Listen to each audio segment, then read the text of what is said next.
कि वह कौन सा स्थान है जहां पर हम यह कथा करें। तो सनकादियों ने नारद जी को बताया कि आप हरिद्वार में कथा करिए। आनंद नामक तट है, वहां पर आप श्रीमद् भागवत महापुराण सप्ताह ज्ञान यज्ञ कीजिए, जिससे भक्ति महारानी के पुत्र जवान हो जाएंगे और भक्ति हमारे ही देश में रहेगी। तो वायु देवता ने यह समाचार सभी जगह पहुंचाया और सभी वहां अधिक संख्या में वहां पहुंचे।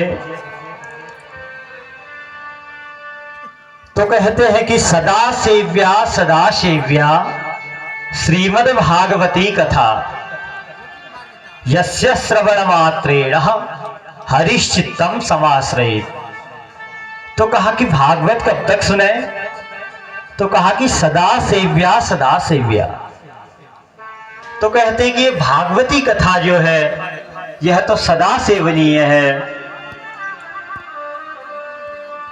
यस्य श्रवण मात्रेण, जिसके श्रवण मात्र से ही हरिश्चित्तम समाश्रयेत्, जिसका श्रवण करने मात्र से ही भगवान हृदय में स्थित हो जाते हैं। तो इसी को गोस्वामी तुलसीदास जी कहते हैं, जाके हियन राम वैदेही तजिए ताहि कोटि वैरिसम यद्यपि परम स्नेही।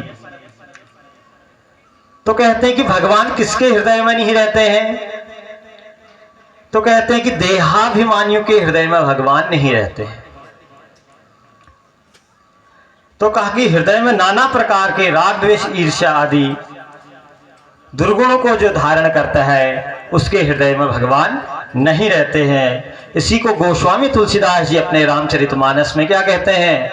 निर्मल मन जन सो मोहि पावा, निर्मल मन जन सो मोहि पावा, निर्मल मन जन सो मोहि पावा, निर्मल मन जन सो मोहि पावा, मोहि कपट छल छिद्र न भावा, मोहि कपट छल छिद्र न भावा, मोहि कपट छल छिद्र न भावा, मोहि कपट छल छिद्र न भावा।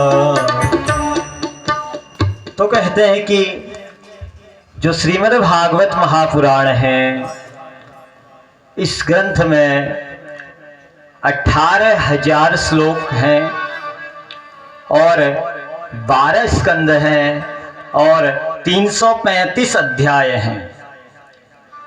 राजा परीक्षित एवं सुखदेव जी का इसमें संवाद है। तो कहते हैं कि सनकादि कह रहे हैं कि तावत पापानि देहिस्मिन् निवसन्ति तपोधनः यावन्न श्रूयते सम्यक् श्रीमद् भागवतम नरहि। तो सनकादि ऋषि नारद जी को कह रहे हैं कि हे तपस्वियों,